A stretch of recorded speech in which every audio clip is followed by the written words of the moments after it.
এখন পাঠ করছি তারাশঙ্কর বন্দ্যোপাধ্যায়ের অন্যতম বিখ্যাত ছোট গল্প আখরাইয়ের দিঘি। কয়েক বৎসর পরপর অজন্মার উপর সে বৎসর নিদারুণ অনাবৃষ্টিতে দেশটা যেন জ্বলিয়া গেল। বৈশাখের প্রারম্ভেই অন্নাভাবে দেশময় হাহাকার উঠিল। রাজ্য সরকার পর্যন্ত চঞ্চল হইয়া উঠিলেন। সত্যই দুর্ভিক্ষ হইয়াছে কি না তদন্তের জন্য রাজকর্মচারী মহলে ছুটাছুটি পড়িয়া গেল। এই তদন্তে কান্দি সাব ডিভিশনের কয়টা থানার ভার লইয়া ঘুরিতেছিল রজতবাবু ডিএসপি, সুরেশবাবু ডেপুটি আর রমেন্দ্রবাবু কোঅপারেটিভ ইন্সপেক্টর। অতীতকালের সুপ্রশস্ত বাদশাহী সড়কটা ভাঙিয়া চুরিয়া গোপথের মতো মানুষের অব্যবহার্য হইয়া উঠিয়াছে।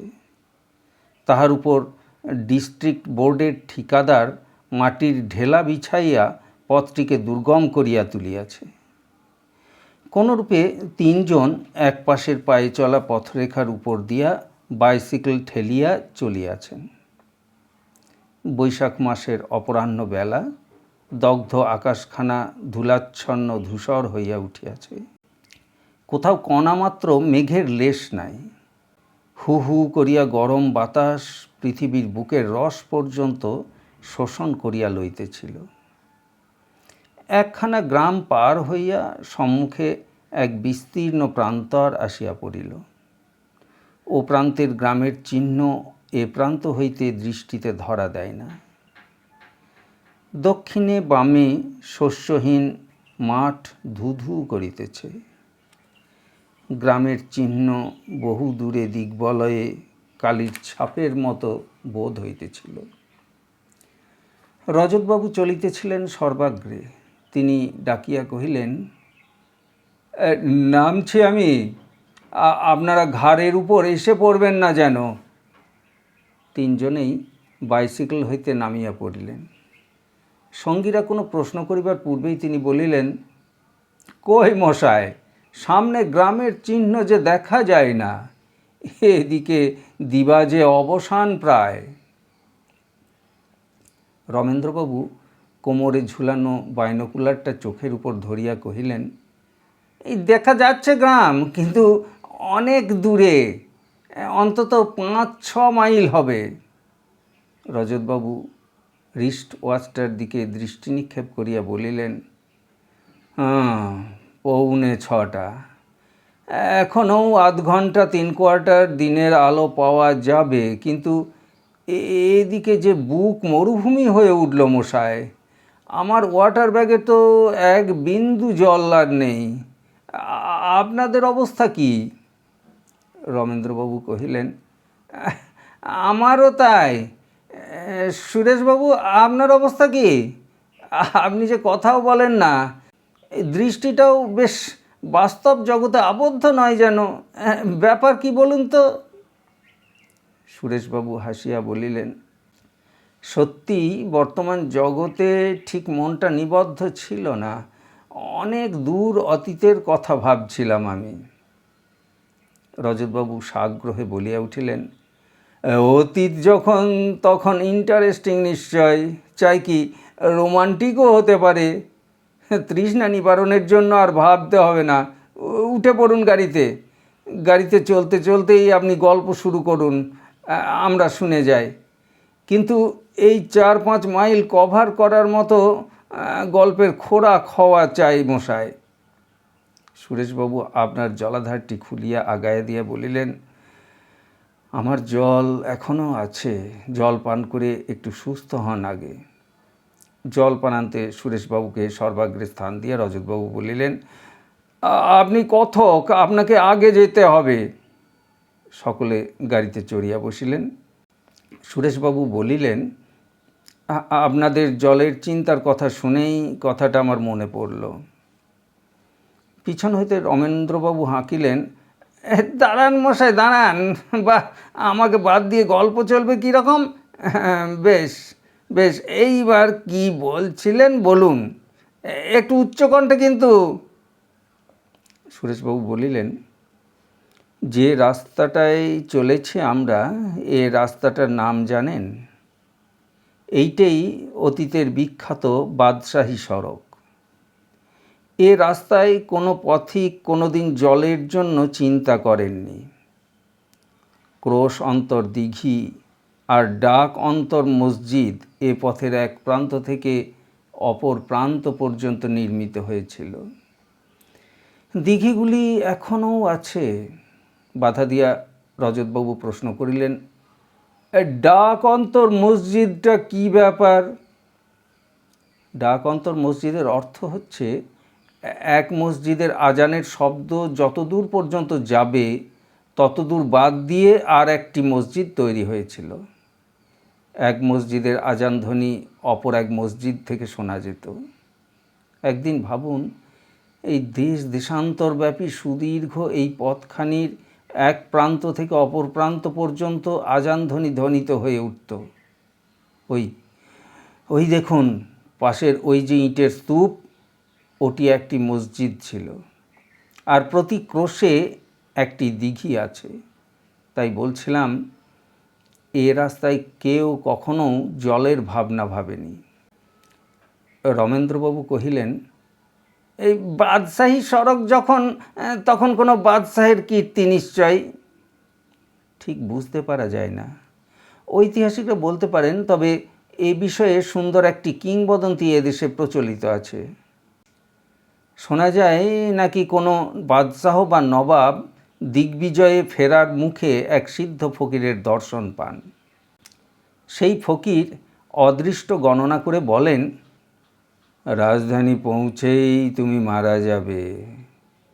বাদশাহ ফকিরকে ধরলেন, এর প্রতিকার করে দিতে হবে। ফকির হেসে বললেন, প্রতিকার? মৃত্যুর গতি রোধ করা কি আমার ক্ষমতা? বাদশাহ ছাড়েন না। তখন ফকির বললেন, তুমি এক কাজ করো, তুমি এখন থেকে এক রাজপথ তৈরি করতে করতে যাও তোমার রাজধানী পর্যন্ত, আর তার পাশে ক্রোশ অন্তর দিঘি আর ডাক অন্তর মসজিদ তৈরি করো। সুরেশবাবু নীরব হইলেন। রজতবাবু ব্যগ্রভাবে প্রশ্ন করিয়া উঠিলেন, তারপর মশাই, তারপর? হাসিয়া সুরেশবাবু বলিলেন, তারপর বুঝুন না কি হলো। আজকাল গল্প সাজেস্টিভ হওয়াই ভালো। বাদশাহ রাজধানী পৌঁছেই মারা গেলেন, কিন্তু কতদিন তিনি বাঁচলেন অনুমান করুন। এই পথ, এই সব দিঘি, এতগুলি মসজিদ তৈরি করতে যত দিন লাগে ততদিন তিনি বেঁচে ছিলেন। রজতবাবু বলিলেন, হামবাগ, বাদশাহটি একটি ইডিয়ট ছিলেন বলতে হবে। তিনি তো পথটা শেষ না করলেই পারতেন, আজও তিনি বেঁচে থাকতে পারতেন। রমেন্দ্রবাবু গাড়ি হইতে নামিবার উদ্যোগ করিয়া কহিলেন, দাঁড়ান মশাই, এ পথের ধুলো আমি খানিকটা নিয়ে যাব, আর মসজিদের একখানা ইট। সুরেশবাবু কহিলেন, আর একটা কথা শুনুন, তারপর পথ তো ফুরিয়ে যায়নি আপনার। রজতবাবু তাগাদে দিলেন, সেটা আবার কি? এ দেশে একটা প্রচলন আছে, সেটার সঙ্গে আপনার পরিচয় থাকা সম্ভব। পুলিশ রিপোর্টে সেটা আছে। রমেন্দ্রবাবু অসহিষ্ণু হইয়া বলিলেন, চুলে যাক মশাই পুলিশ রিপোর্ট, কথাটা বলুন তো আপনি।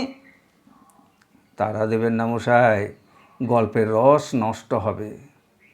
কথাটা হচ্ছে, আখরাইয়ের দিঘির মাটি, বাহাদুরপুরের লাঠি, কুলির ঘাঁটি, এই তিনের যোগাযোগে এখানে শত শত নরহত্যা হয়ে গেছে। রাত্রে পথে পথিক চলতোরা ভয়ে। বাহাদুরপুরে বিখ্যাত লাঠিয়ালের বাস, কুলির ঘাঁটিতে তারা রাত্রে এই পথের উপর নরহত্যা করত, আর সেই সব মৃতদেহ গোপনে সমাহিত করত আখরাইয়ের দিঘির গর্ভে।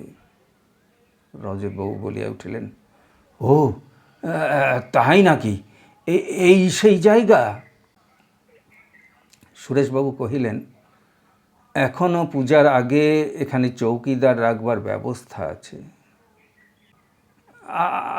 আর তার দরকার নেই বোধ হয়, এখন এরা শাসন মেনে নিয়েছে।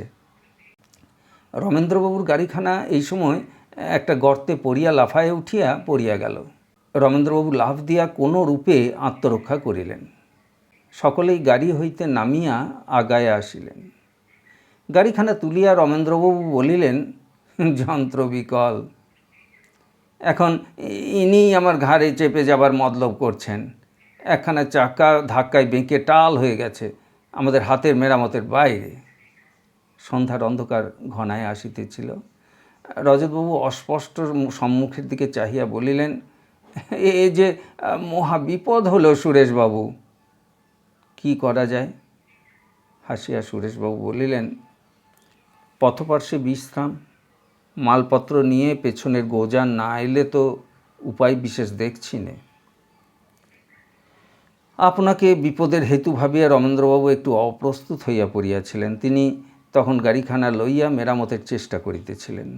রজতবাবু কহিলেন, তুলুন মশাই বাহনকে, একটা বিশ্রামের উপযুক্ত স্থান নেওয়া যাক। বাইসিকলে ঝুলানো ব্যাগ হইতে টর্চটা বাহির করিয়া সুরেশবাবু সেটার চাবি টিপিলেন। তীব্র আলোকরেখায় সম্মুখের প্রান্তর আলোকিত হইয়া উঠিল। অদূরে একটা মাটির উঁচু স্তূপ দেখিয়া সুরেশবাবু কহিলেন, এই যে সম্মুখেই বোধহয় আগ্রাইয়ের দিঘি, চলুন ওরই বাঁধাঘাটে বসা যাবে।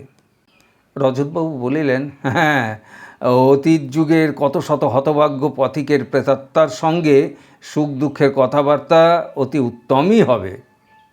এতক্ষণে হাসিয়া রজতবাবু কথা কহিলেন, আর বাহাদুরপুরের একখানা লাঠির সঙ্গে যদি সাক্ষাৎ হয়, সেই উত্তমের পরে অযোগ্য মধ্যম হবে না, কি বলেন? কোমরে বাঁধা পিস্তলটায় হাত দিয়া রজতবাবু কহিলেন, তাতে রাজি আছি। প্রকাণ্ড দিঘিটা অন্ধকারের মধ্যে ডুবিয়া আছে। চারিপার বেরিয়া বন্য লতাজালে আচ্ছন্ন বড় বড় গাছগুলিকে বিকট দৈত্যের মতো মনে হইতেছিল। চারিদিকে অন্ধকার থমথম করিতেছে। দিঘিটার দীর্ঘ দিকের মধ্যস্থলে সে আমলের প্রকাণ্ড বাঁধাঘাট। প্রথমেই সুপ্রশস্ত চত্বর তাহারই কোল হইতে নামিয়া গিয়াছে জলগর্ভে। সিঁড়ির দুই পার্শ্বে দুইটি রানা, একদিকে রানা ভাঙিয়া পাশেরই খাদের মধ্যে নামিয়া গিয়াছে। ঘাটের চত্বরটির মধ্যস্থলে তিনজন আশ্রয় লইয়াছিল। এক পাশে সাইকেল তিনখানা পড়িয়া আছে। ছোট একখানা শতরঞ্জি রমেন্দ্রবাবুর গাড়ির পিছনে গুটানো ছিল, সেইখানা পাতিয়া রমেন্দ্রবাবু বসিয়াছিলেন। পাশেই সুরেশবাবু আকাশের দিকে চাহিয়া শুইয়া আছেন। রজতবাবু শুধু চত্বরটাই ঘুরিয়া বেড়াইতেছিলেন। সুরেশবাবু বলিলেন, সাবধানে পায়চারি করবেন রজতবাবু, অন্যমনস্কে খাদের ভেতর গিয়ে পড়বেন না যেন। দেখছেন তো খাদটা? হাতের টর্চটা টিপিয়া রজতবাবু বলিলেন, হ্যাঁ দেখছি। আলোকধারাটা সেই গভীর গর্ভে তিনি নিক্ষেপ করিলেন। সুগভীর খাদটার গর্ভদেশটা আলোকপাতে যেন হিংস্র হাসি হাসিয়া উঠিল। রজতবাবু কহিলেন, উহ, এর মধ্যে পড়লে আর নিস্তার নেই। ভাঙা রানাটার ইটের উপর পড়লে হাড় চুরচুর হয়ে যাবে। তিনি এদিকে সরিয়া আসিয়া নিরাপদ দূরত্ব বজায় রাখিলেন। আলো নিভিবার পর অন্ধকারটা যেন নিবিড়তর হইয়া উঠিল। ওদিকে পশ্চিম দিক প্রান্তে মধ্যে মধ্যে বিদ্যুৎ দীপ্তি চকিত হইয়া উঠিতেছিল। সুরেশবাবু নীরবতা ভঙ্গ করিয়া কহিলেন, কে কি ভাবছেন বলুন তো? রমেন্দ্রবাবু বাধা দিয়া বলিলেন, ওদিকে কি যেন একটা ঘুরে বেড়াচ্ছে বলে বোধ হচ্ছে, কি বলুন তো? সঙ্গে সঙ্গে একটা টর্চের শিখা দিঘির বুক উজ্জ্বল করিয়া তুলিল। রজতবাবু কহিলেন, কই? রমেন্দ্রবাবু কহিলেন, ও পারে জলের ধারে লম্বা মতো মানুষের মতো কি ঘুরে বেড়াচ্ছিল বোধ হলো।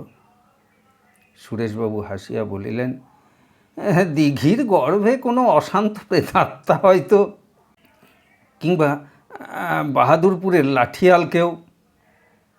রজতবাবু কহিলেন, সে হলে তো মন্দ হয় না, একটা অ্যাডভেঞ্চার হয়, সময় কাটে। কিন্তু তার চেয়েও ভয়ঙ্কর কিছু হলেই যে বিপদ। যাদের সঙ্গে কথা বলা চলে না মশাই, সাপ বা জানোয়ার, ওটা কি? সঙ্গে সঙ্গে তাহার বাঁ হাতের টর্চটা জ্বলিয়া উঠিল। ডান হাত তখন পিস্তলের গোড়ায়। সচকিত আলোয় দেখা গেল সেটা একগাছা দড়ি। সুরেশবাবু বলিলেন, গুড লাক। রজ্জুতে সর্পভ্রমে লজ্জা আছে, বিপদ নেই। কিন্তু সর্পে রজ্জুভ্রম প্রাণান্তকর। সকলেই হাসিলেন, কিন্তু সে হাসি মৃদু মন্থর। আনন্দ যেন জমাট বাঁধিতেছিল না। আবার সকলেই নীরব। অকস্মাৎ দিঘির ওদিকের কোণে জল আলোড়িত হইয়া উঠিল। শব্দে মনে হয় কেহ যেন জল ভাঙিয়া চলিয়াছে। টর্চের আলো অতদূর পর্যন্ত যায় না। আলোকধারার প্রান্তমুখে অন্ধকার সুনিবিড় হইয়া উঠিয়া কিছু দেখা গেল না। রমেন্দ্রবাবু কহিলেন, এখনও বলেন আমার ভ্রম?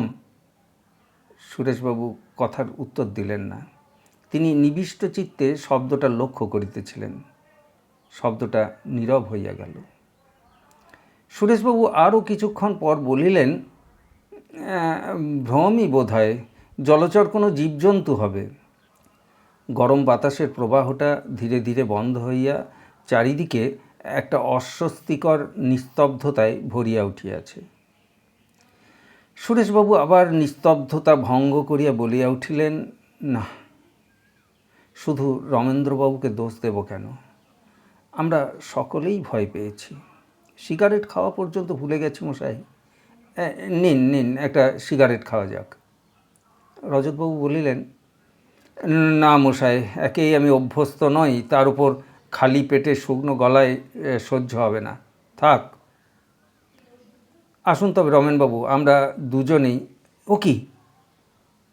মানুষের মৃদু কণ্ঠস্বরে তিনজনেই চকিত হইয়া উঠিলেন।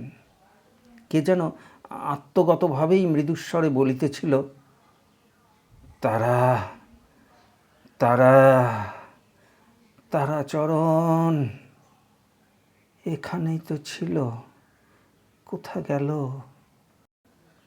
রজতবাবুর হাতের টর্চটা প্রদীপ্ত রশ্মি শিখায় জ্বলিয়া উঠিল। রমেনবাবু ত্রস্তস্বরে বলিলেন, এদিকে এদিকে, ভাঙা রানাটার পাশে জলের ধারে, ওই ওই। কিন্তু কিন্তু দপদপ করে জ্বলছে কি? চোখ কি? ওই ওই। দীর্ঘ রশ্মি ধারা ঘুরিল। সঙ্গে সঙ্গে সুরেশবাবুর টর্চটাও প্রদীপ্ত হইয়া উঠিল। জলের ধারে দীর্ঘাকৃতি মনুষ্যমূর্তি দাঁড়াইয়াছিল। আলোক ছটার আঘাতে চকিত হইয়া রশ্মির উৎস লক্ষ্য করিয়া মুখ ফিরাইয়া রমেনবাবু অস্ফুট চিৎকার করিয়া পড়িয়া গেলেন। সুরেশবাবুর হাতের টর্চটা নিভিয়া গিয়াছিল। অদ্ভুত, অতি ভীতিপ্রদ সে মূর্তি। দীর্ঘ বিবর্ণ চুল, দীর্ঘ দাড়ি গোঁফে সমস্ত মুখখানা আচ্ছন্ন, অস্বাভাবিক দীর্ঘ কৃষ্ণবর্ণ দেহখানা কর্দম লিপ্ত, কোটরগত জ্বলন্ত চোখ দুইটিতে আলো পড়িয়া ঝকঝক করিতেছিল। সে মূর্তি ধরণীর সর্বমাধুর্য বর্জিত, মাটির জগতের বলিয়া বোধ হয় না। রজতবাবু স্তম্ভিত হইয়া গেলেন।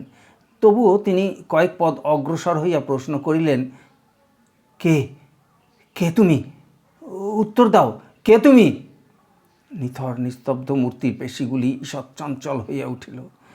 একটা অদ্ভুত ভঙ্গিতে অধর রেখা ভিন্ন হইয়া গেল। সে ভঙ্গিমা যেমন হিংস্র তেমনি ভয়ঙ্কর। রজতবাবু আকাশ লক্ষ্যে পিস্তলটার ঘোড়া টিপিলেন। সুগভীর গর্জনে নিবিড় অন্ধকার চমকিয়া উঠিল। বৃক্ষ নিরাশ্রয়ী পাখির দল কলরব করিয়া উঠিল। সঙ্গে সঙ্গে অদ্ভুত আরেকটা গর্জনে চারিদিক কাঁপিয়া উঠিল। একটা বিকট হিংস্র গর্জন করিয়া সেই বিকট মূর্তি লাফ দিয়া ছুটিয়া আসিল। সেই মূর্তি তখন জানোয়ারের চেয়ে হিংস্র, উন্মত্ত। রজতবাবুর বাঁ হাতের টর্চটা হাত হইতে পড়িয়া গেল। ডান হাতে পিস্তল কাঁপিতেছিল।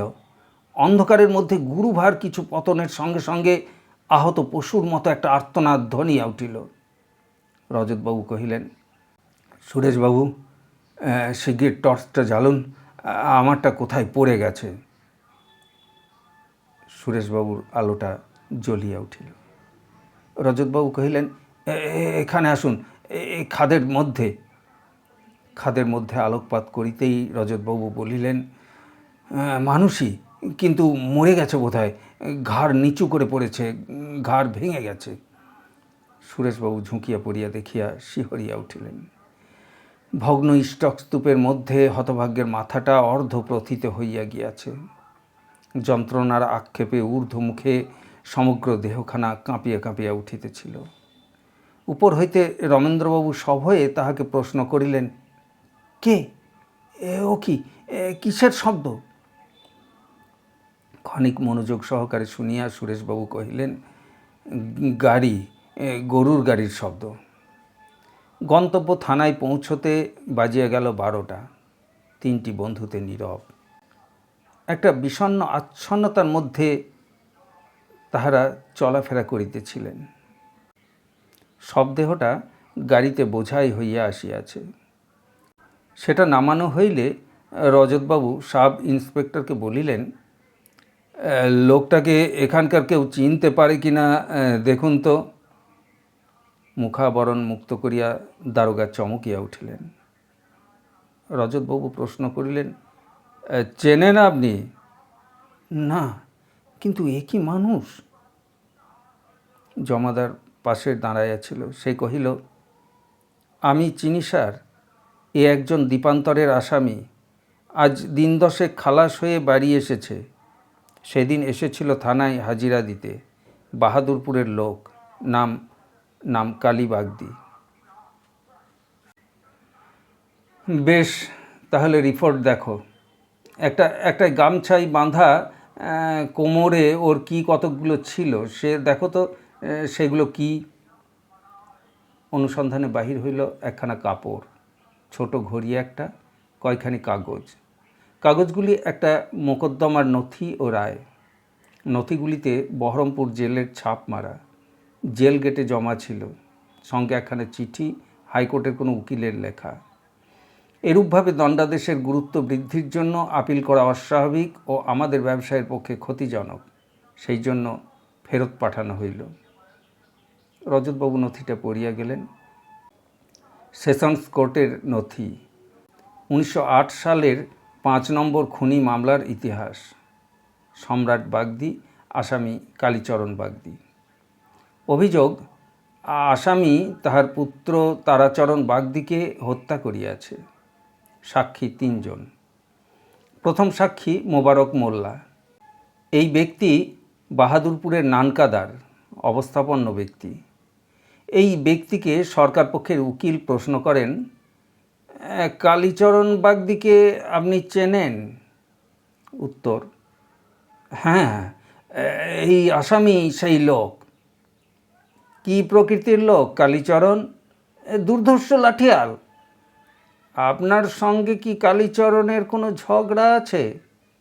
না, সে আমার ওস্তাদ, আমি তার কাছে লাঠি খেলা শিখেছি। তারাচরণ বাগদিকে আপনি জানতেন? হ্যাঁ, ওস্তাদ কালীচরণেরই ছেলে সে। আচ্ছা, এটা কি ঠিক যে কালীচরণ তারাচরণকে ভালো দেখতে পারত না? না, তবে ছেলেবেলায় তারাচরণ খুব রুগ্ন ছিল বলে ওস্তাদের ছেলেতে মন উঠত না। বলতো, বেটা ছেলে যদি বেটা ছেলের মতো না হয় তবে সে ছেলে নিয়ে করব কি? তারপর বরাবরই তো সেই রকম ভাব ছিল। না না, তারাচরণ 12-13 বছর বয়স থেকে সেরে উঠে জোয়ান হতে আরম্ভ হলে ওস্তাদের চোখের মণি হয়ে উঠেছিল সে। কালীচরণ কি তারাচরণকে আঁকড়ায় মারত না? হ্যাঁ, ভুল করলে ওস্তাদের হাতে কারও রেহাই ছিল না। নিজের ছেলে বলে দাবির ওপর থাক ও কথা। আচ্ছা, আপনি জানেন কুলির ঘাঁটিতে রাত্রে পথিক খুন হয়? জানি, মানে শুনেছি বহুকাল থেকে। বোধহয় 100 বছর ধরে এ কাণ্ড ঘটে আসছে।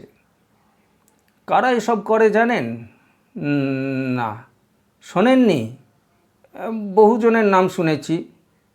আপনাদের গ্রামের বাগদিদের নাম, এই কালীচরণ, তার পূর্বপুরুষ, এদের নাম শুনেছেন কি? শুনেছি। সরকার পক্ষের উকিল সাক্ষীকে জেরা করতে ইচ্ছা করেন না। দ্বিতীয় সাক্ষী এলোকেশী বাগদিনী, মৃত তারাচরণ বাগদির স্ত্রী, বয়স 18 বৎসর। প্রশ্ন: এই আসামি কালীচরণ তোমার শ্বশুর? হ্যাঁ। আচ্ছা বাপু, তোমার স্বামীর সঙ্গে কি তোমার শ্বশুরের ঝগড়া ছিল? না। কখনো ঝগড়া হতো না? ঝগড়া হতো বই কি, কতদিন টাকা পয়সা নিয়ে ঝগড়া হতো, কিন্তু তাকে ঝগড়া বলে না। কিসের টাকা পয়সা নিয়ে ঝগড়া? খুনের, ডাকাতির। আমার শ্বশুর, আমার স্বামী মানুষ মারত, ডাকাতিও করত। কেমন করে জানলে তুমি? বাড়িতে শাশুড়ির কাছে শুনেছি, আমার স্বামীর কাছে শুনেছি, এদের বাপ বেটার কথাবার্তায় বুঝেছি। আর কতদিন রক্তমাখা টাকা গহনা জলে ধুয়ে পরিষ্কার করেছি। তোমার স্বামী তারাচরণকে কে খুন করেছে জানো? জানি। আমার শ্বশুর খুন করেছে, আমি নিজের চোখে দেখেছি। বিচারক প্রশ্ন করেন, তুমি নিজের চোখে খুন করা দেখেছ? হ্যাঁ হুজুর, সমস্ত দেখেছি। বিচারক আদেশ করেন, কি দেখেছ তুমি, আগাগোড়া বলো দেখি। সরকার পক্ষের উকিলকে প্রশ্ন জিজ্ঞাসা করিতে আদেশ দেওয়া হইল। সাক্ষীর উক্তি, হুজুর, শ্রাবণ মাসের প্রথমেই বাপের বাড়ি গিয়েছিলাম। শ্রাবণের 27-এ আমার ছোট বোনের বিয়ে ছিল। আমার স্বামী 25 তারিখে সেই বিয়ের নিমন্ত্রণে এখানে আমার বাপের বাড়িতে আসে। আরও অনেক কুটুম্ব সজ্জন এসেছিল। জাত বাগদি আমরা হুজুর, সকলেই আমাদের লাঠিয়াল। আর ছোট জেতের আমোদ আহ্লাদে মদ হলো হুজুর প্রধান জিনিস। বড় বড় সব জোয়ান দিবারাত্র মদ খেয়েছে আর ঘাঁটি খেলা খেলেছে। বিচারক প্রশ্ন করে, ঘাঁটি খেলা কি? হুজুর, ডাকাতি করতে গিয়ে যেমন লাঠি খেলে, গৃহস্থের ঘর চড়াও করে বাইরের লোককে আটকে রাখে, সেই খেলার নাম ঘাঁটি খেলা। সেই খেলা খেলতে আমার স্বামীর সঙ্গে দাদার ঝগড়া হয়। তিনবার আমার দাদার ঘাঁটি ভেঙে দিয়ে বলেছিল, এ ছেলে খেলা ভালো লাগে না বাপু। মনের রাগে দাদা রাত্রে খাবার সময় আমার স্বামীর কুলের খোঁটা তুলে অপমান করে।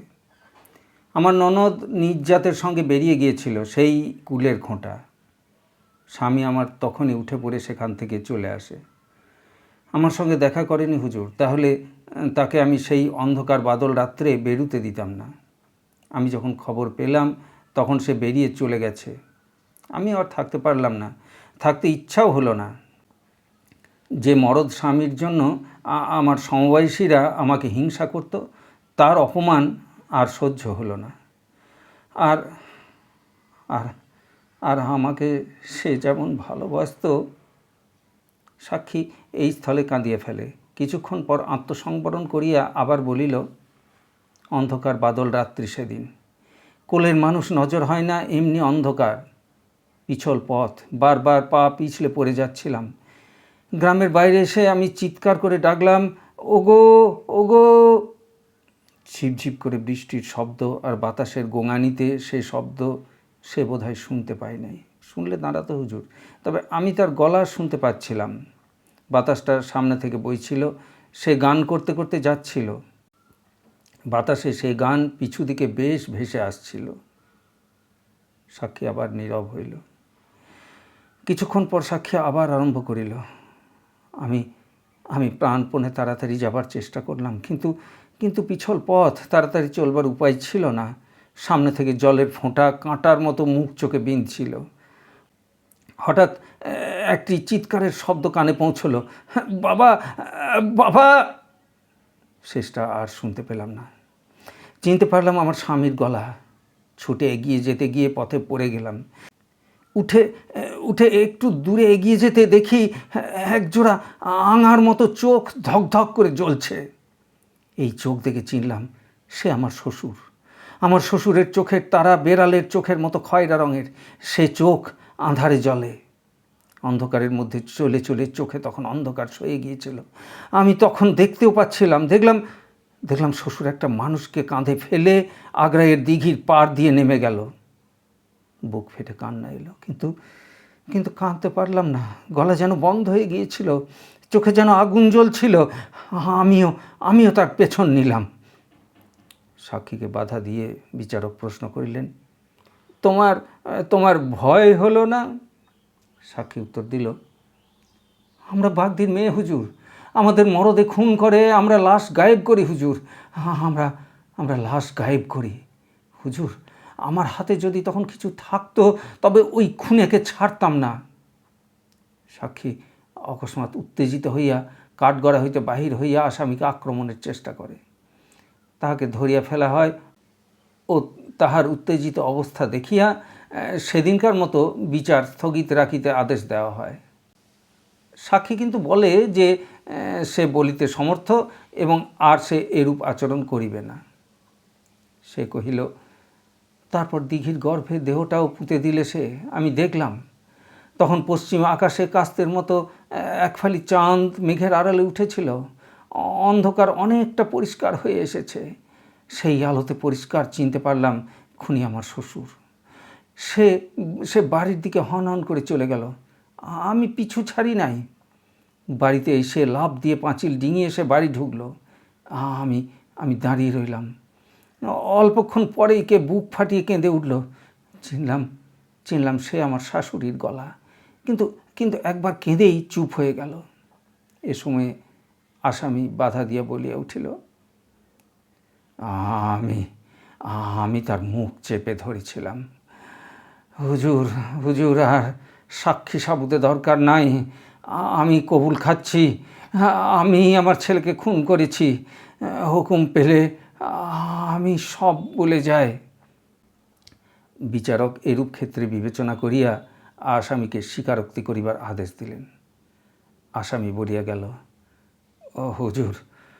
হুজুর আমরা জাতে বাগদি। আমরা এককালে নবাবের পল্টনে কাজ করতাম। আজও আমাদের কুলের গরম লাঠির ঘায়ে, বুকের ছাতিতে।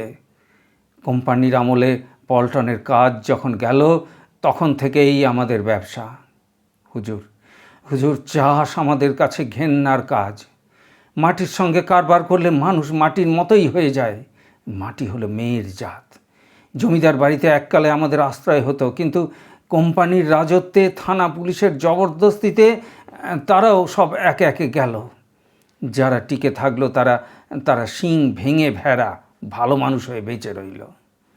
তাদের ঘরে চাকরি করতে গেলে এখন নীচ কাজ করতে হয়, গাড়ু বইতে হয়, মোট মাথায় করতে হয়, জুতো খুলে দিতেও হয় হুজুর। তাই আমরা এই পথ ধরি। আজ 4 পুরুষ ধরে এই ব্যবসা চালিয়ে চলেছি। জমিদারের লোকদিগিরি, লোক দেখানো পেশা ছিল আমাদের। রাত্রির পর রাত্রি চামড়ার মতো পুরো অন্ধকারে গা ঢেকে কুলির ঘাঁটিতে ওত পেতে বসে থেকেছি। মদের নেশায় মাথার ভেতর আগুন ছুটত। সে নেশা ঝিমিয়ে আসতে পেত না। পাশেই থাকতো মদের ভাঁড়, সেই ভাঁড়ে চুমুক দিতাম। অন্ধকারের মধ্যে পথিক দেখতে পেলে বাঘের মতো লাফ দিয়ে উঠতাম। হাতে থাকতো ফাবড়া, শক্ত বাঁশের 2 হাত লম্বা লাঠি। সেই লাঠি ছুঁড়তাম মাটির কোল ঘেঁষে। সাপের মতো গোঙাতে সেই লাঠি ছুটে গিয়ে পথিকের পায়ে লাগলে আর নিস্তার ছিল না, তাকে পড়তেই হতো। তারপর একখানা বড় লাঠি তার ঘাড়ের ওপর দিয়ে চেপে দাঁড়াতাম, আর পা দুটো ধরে দেহটা উল্টে দিলেই ঘাড়টা ভেঙে যেত। এই সময় একজন জুরি অজ্ঞান হইয়া পড়ায় আদালত সেদিনকার মতো বিচার বন্ধ রাখিতে আদেশ দিলেন। পরদিন বিচারক ও জুরিগণ আসন গ্রহণ করিতে আসামি বলিতে আরম্ভ করিল, কত মানুষ যে খুন করেছি তার হিসেব আমার নাই। সে সময় কোনো কথা কানে আসে না হুজুর। তাদের কাতরানি যদি সব কানে আসতো, মনে থাকতো হুজুর, তাহলে সত্যি পাথর হয়ে যেতাম। মনে পড়ে শুধু 2টি দিনের কথা। যেদিন আমার বাপের কাছে হাতে খড়ি নিই, আর আমি আমার ছেলে তারাচরণকে যেদিন হাতে খড়ি দিই, এই 2 দিনের কথা মনে আছে। সরল বাঁশের কোড়ার মতো দীঘল কাঁচা জোয়ান তখন তারাচরণ। অন্ধকার রাত্রে শিকারের গলায় দাঁড়িয়ে বললাম, দে, পা দুটো ধরে ধরটা ঘুরিয়ে দে। সে থরথর করে কেঁপে ফুঁপিয়ে কেঁদে উঠল। আমি শিকার শেষ করলাম, কিন্তু কিন্তু মনটা সেদিন হিম হয়ে গেল। মনে পড়ে গেল প্রথম দিন আমিও এমনি করে কেঁদেছিলাম। তারপর হুজুর অভ্যেসে সব হয়। ক্রমে ক্রমে তারা হয়ে উঠল আমার গুলি বাঘ। পালকের মতো পাতলা গা, পাথরের মতো শক্ত ছাতি। শিকার পথের উপর পড়লে আমি যেতে না যেতে সে কাজ শেষ করে রাখত। ঘটনার দিন হুজুর। আশা নেই। আসামি নীরব হইল। সে পানীয় জল প্রার্থনা করিল। জল পান করিয়া সে কহিল, সেদিনের সে ভুল তারাচরণের, আমার নয়। তবে সে আমার ভাগ্যের দোষ, আর নয়তো যাদের খুন করেছি তাদের অভিসম্পাতের ফল। তবে যে হবে আমি জানতাম। আমার বাবা বলেছিল আমাদের বংশ থাকবে না, নির্বংশ হতেই হবে। আবার আসামি নীরব হইল।